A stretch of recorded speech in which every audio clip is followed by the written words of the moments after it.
So today, I'm gonna be ranking my favorite Resident Evil games from least to most favorite. But before I do that, I do need to say I do love all these games for the most part, anyways. However, I haven't played every Resident Evil game. I haven't played any of the multiplayer games, which I've heard were all kind of stinky. So I haven't played Code Veronica, and I haven't played any of the original versions of the first three. I do believe I have played the rest of them, coming to 13 games. If I'm missing one, let me know in the comments. So, anyways, here's my ranking of them from worst to best, or least favorite to most favorite. And starting us off with number 13, Resident Evil Operation Raccoon City, or ORC. So I didn't finish this game, and I'm just gonna say it. I don't ever plan to, because it's very bad.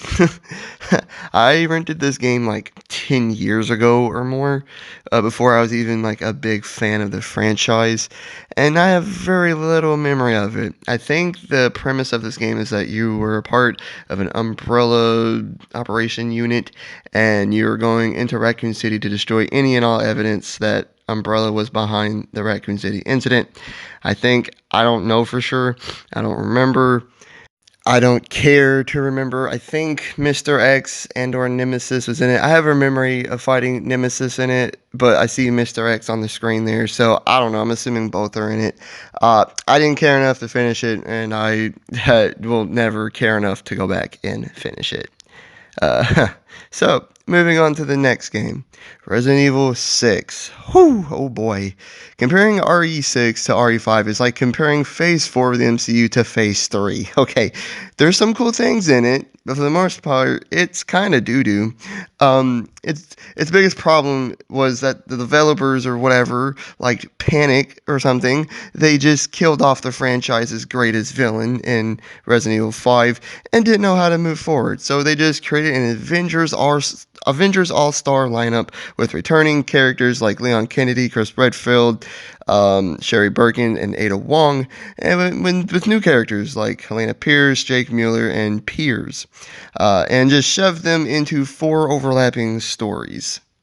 The new big bad, a guy named Simmons, was awful. He was such a shitty and generic villain that comparing him to Albert Wesker is like comparing a big pile of shit to a big pile of diamonds. Okay.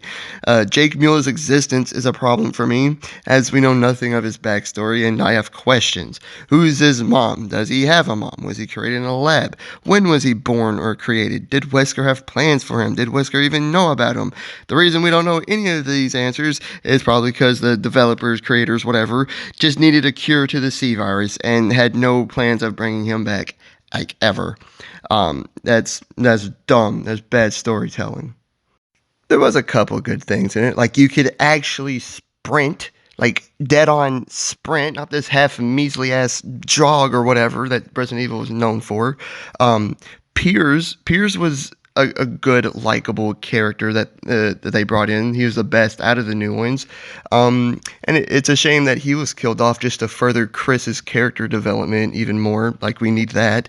I did also like how there was an actual melee button instead of just like a knife or just happen to hit a button. And lastly, this was the closest we'll probably ever get to a solo Ada Wong game. And that's sad, because she's a great character. But, oh well.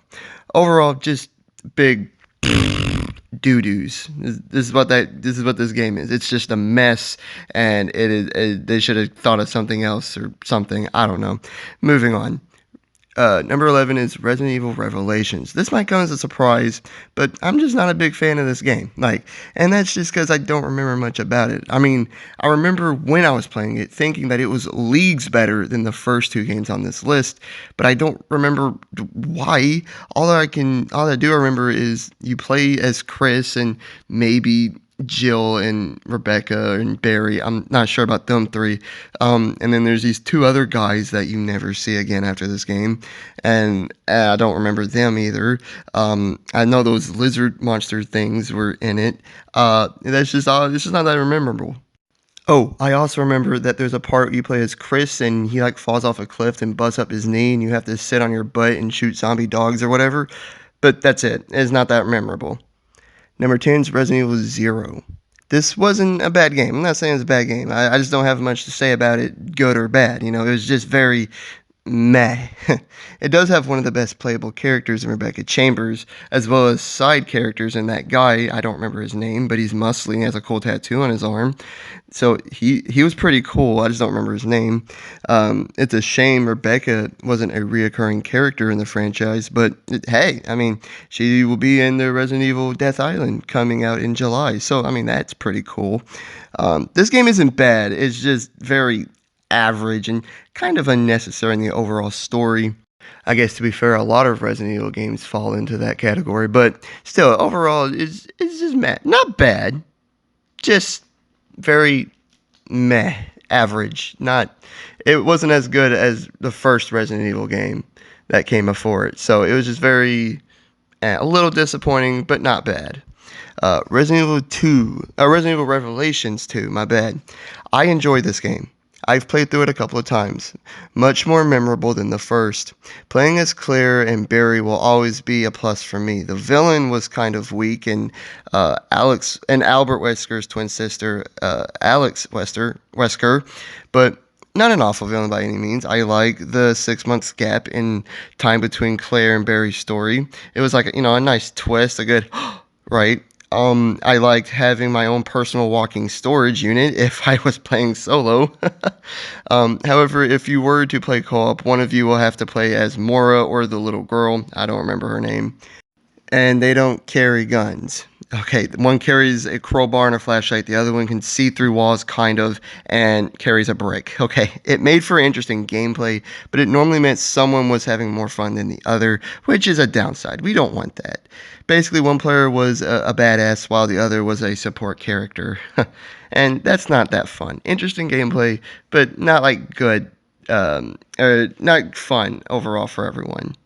Number 8, Resident Evil 3 Remake. This game was highly criticized by fans as a lot of material from the original didn't make it into the remake. And while that's a fair point to say, I didn't play the original, so I have nothing to compare it to. And I really like this game. Jill Valentine is iconic. Carlos is a fun, likable character. This game is more shooty as opposed to the more horror-filled that Resident Evil 2 Remake was. But let's talk about Nemesis. Nemesis, like Mr. X, who I'll talk about later, Nemesis starts out as a terrifying, menacing villain, right?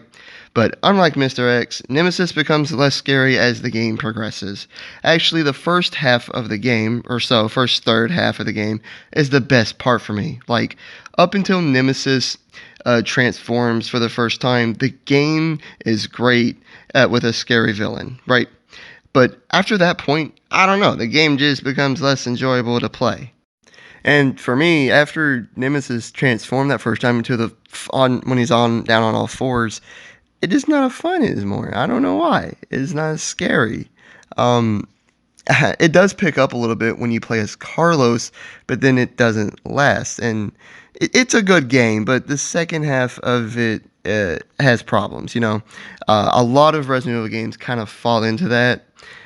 So Resident Evil 3 is not the only one. The remake of this game isn't the only one that happens to. But it's fun. It's good. It has problems. It has problems. Anyways, yeah.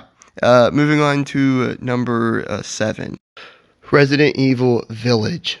This game got a lot of mixed reactions, and I get why. Overall, I enjoyed it though. The village and castle were very reminiscent and nostalgic of Resident Evil 4. The Lycans and werewolf-like monsters were a fun new enemy to fight. I like Ethan Winters as a character. I liked him in the 7th one. I liked him in this one. I always enjoy playing as boulder-pushing Chris Redfield. I like Heisenberg as a character. I love playing through Benevito's house as it's the only real horror part of the game, and especially for me since I have had a fear of porcelain dolls since I could remember. Not to mention the fetus monster is terrifying. I love the memes around Lady D. Her boss fight was fun. I've never got to fight a dragon in one of these games before, so yeah, that was cool. And generally, the castle was my favorite part of the game. I even enjoyed the twist that Ethan had actually died in the baker's house in the last game. I even loved the Duke as a traveling merchant type character. However, it's number 7 for a reason. You know, the castle and Donna Benevito's house were my favorite parts, which is only the first half of the game. Going through Monroe's swamp and Heisenberg's factory just wasn't as fun for me. And Mother Miranda was an okay villain at best, okay? However, I thought finding out she was like Oswald E. Spencer's predecessor was neat. It's a good, fun game in my opinion, but it's just one of those Resident Evil games that kind of falls off in the second half. You know, it's fun still, but like not as fun. You know, um, a lot of good things about it, just not as good as the one before it, and we'll get to that one later.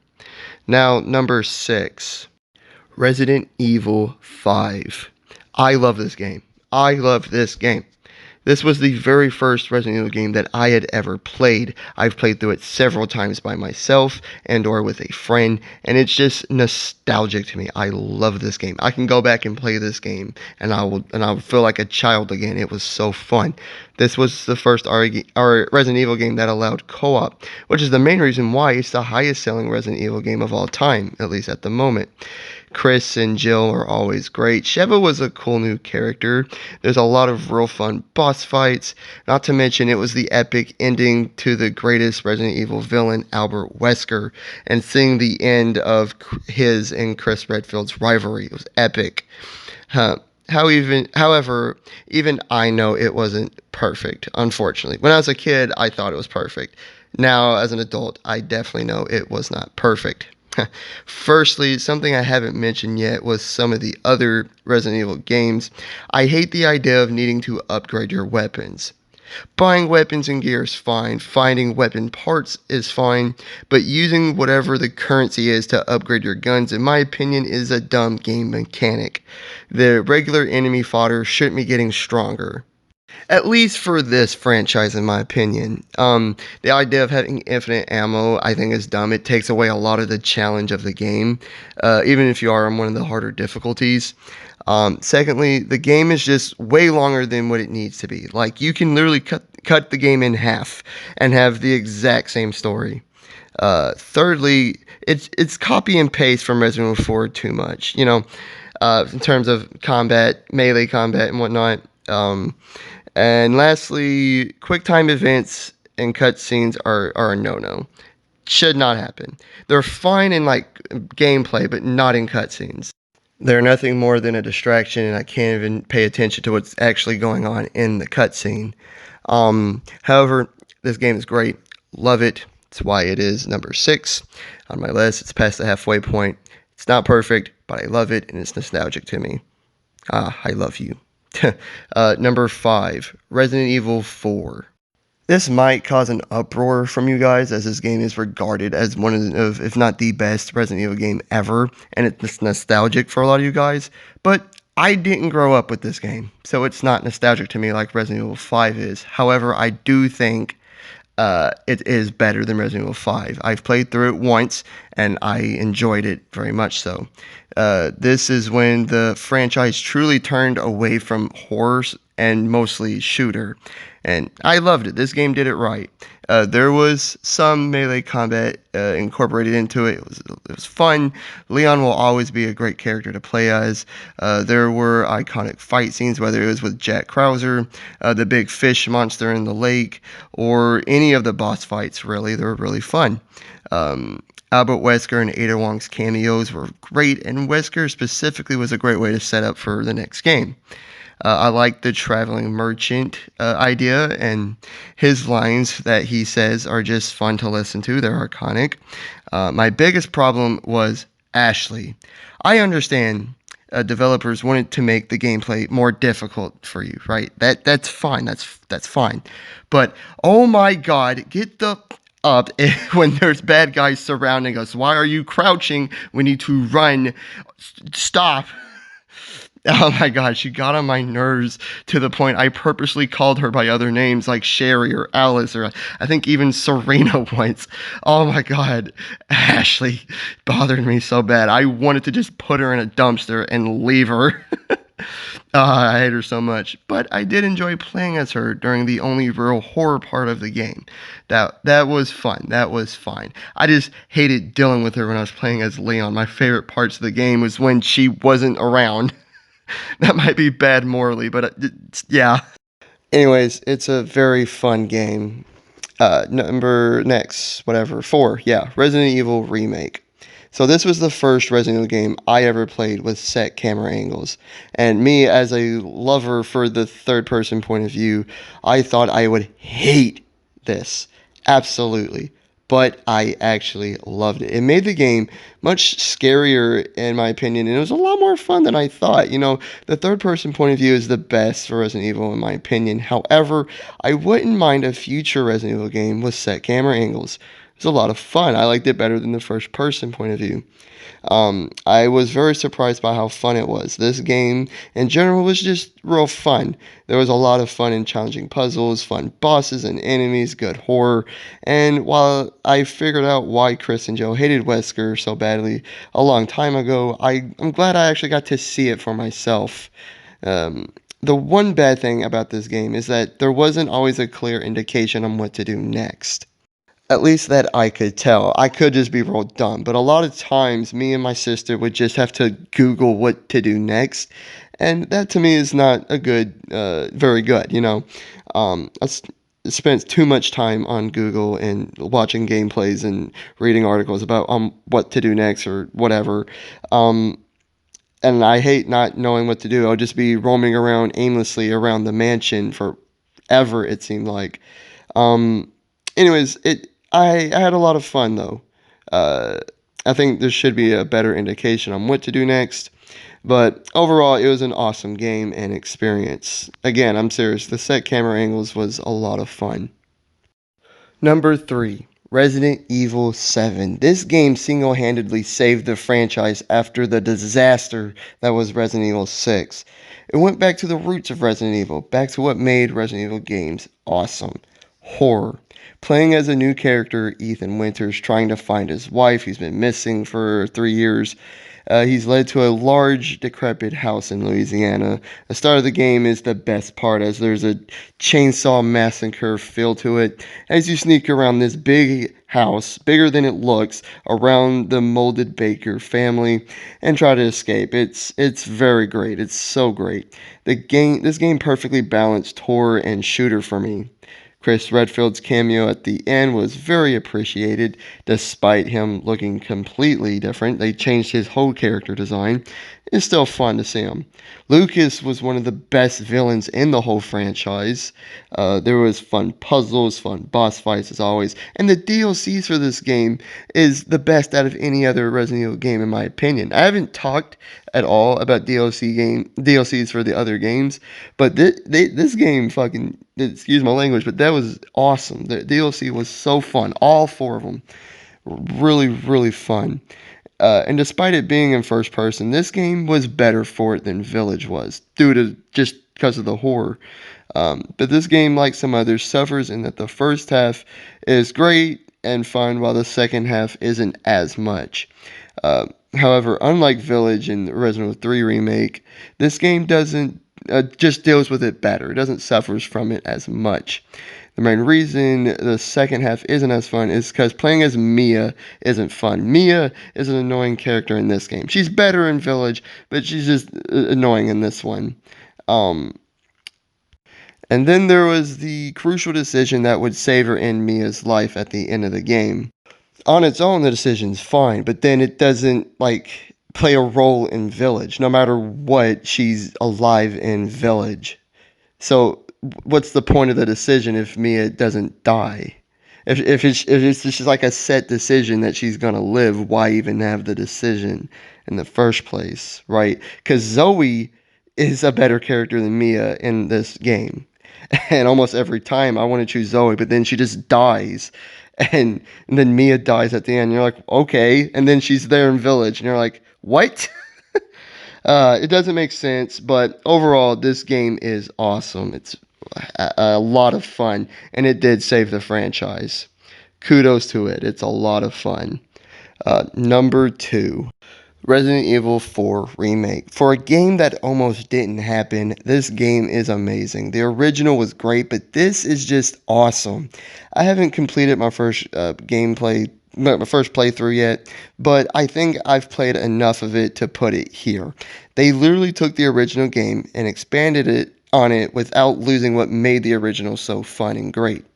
I don't mind the side quests, they're fine. Ashley isn't nearly as annoying, although she still is. Leon has changed so much since Raccoon that he's a legit badass. He went through actual training and isn't a rookie anymore. I love being able to walk through an area and being like, I remember this place or I remember this enemy. I guess my only real problem, and I'm cherry picking here, is that it doesn't give us any hint as to what happened to Claire and Sherry after Raccoon, right? Like, they all walked into the desert together, and what happened to them? It's not a big problem or anything, just a little thing, you know. Yeah, just a little thing. I wish he would have mentioned or said something about once or something. And then again, I hate having to upgrade weapons. I think that's dumb. Um, the melee combat is very fluid and fun. I like it. I like that I can be stealthy. That's a lot of fun. And the pairing mechanic is neat as well. This game, awesome. Awesome. Awesome. I haven't even played through my first playthrough, but I love it. It's fun, it's awesome, and it definitely deserves the number 2 spot, but it's not quite as good as number 1. And that is the Resident Evil 2 remake. This is my favorite Resident Evil game. It was damn near perfect. From the horror, the puzzles, the iconic characters, the zombies, the menacing Mr. X. This game was just incredible. I can play through this game over and over and over again as either Leon or Claire. It was just awesome from start to finish. It's the only Resident Evil game that I don't get at least a little bit bored somewhere in the middle or in. It's the only one. There's nothing like doing something in one of the rooms and then you hear the heavy footsteps getting closer and closer till Mr. X walks in and there's a big panic. It's so good. I like playing as Leon more than Claire just because I like Mr. X more than William as G, you know. Though playing as Sherry was awesome and fun too. My one problem is I don't understand why it takes like an entire clip of ammo to kill one zombie when every bullet is hitting their head. I don't get it. Why? Stop. I'm hitting you in the brain. Stop. Die. Okay, gets on my nerves. But otherwise, it's nearly flawless. This game is amazing. Anyways, that's my ranking of my favorite Resident Evil games from worst to best. Like and subscribe if you did enjoy. Leave a comment on what you thought. Give me your own rankings if you don't mind. And hit the notification bell to be notified of all my future videos and all the great stuff. I truly do appreciate it, and I hope you guys have a great day. Peace.